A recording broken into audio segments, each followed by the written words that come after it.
Today's hearing will expose how leftist nonprofit networks hijack and exploit your federal tax dollars to advance a radical agenda. And it will hopefully answer the most important question of the day, and I'm having a little bit of fun here.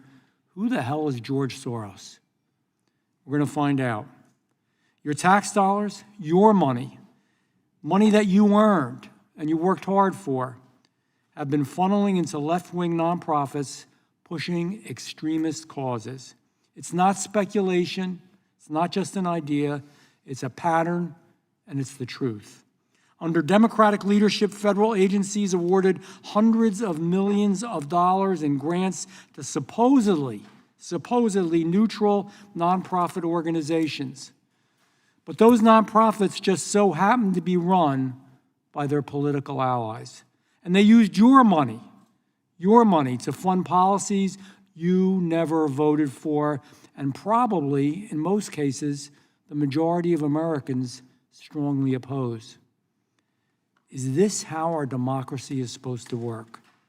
I think we know the answer, and I think we know it's not supposed to work that way. Is this how your tax dollars should be spent? That I do know, regardless of what your opinion is, absolutely not. It is an abuse of power, one that is quietly restructuring American society in ways no one asked for, and they certainly never voted for. We've seen it again and again, over and over.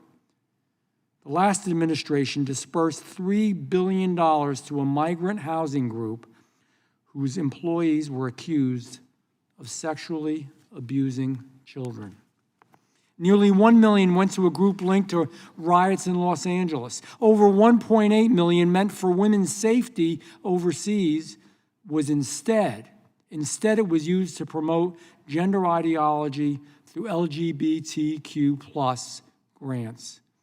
And even if here's the point, even if you agree with the ideology, we should all agree our tax dollars shouldn't be paying for this. And then there's the biggest culprit of them all, the mastermind, the guy behind the curtain, the guy in the dark, George Soros. Who is he? What's he about? He's not just another billionaire with strong opinions. We got plenty of them. He's the architect of an international left-wing influence machine. His Open Society Foundation sits at the center of a global web of nonprofits, grant recipients, political operatives, and shadow partners. And yes, despite his vast wealth, he also takes your tax dollars and uses them as well. Let's look at the facts. The Vera Institute of Justice, Soros connected, received over $60 million in federal contracts from Democrats. Impact Justice, also Soros connected, took in over $30 million to push weak on-crime agendas instead of prosecuting criminals. These are the same groups driving the movement to decriminalize crime, to fund the police, and destabilize our cities. But George Soros does not stop there. He doesn't stop at nonprofits. He's poured tens of millions into buying political influence and quietly bankrolling soft-on-crime prosecutors and attorneys general in cities like San Francisco, Philadelphia, Chicago, and others. And that's why some of them have become havens for lawlessness.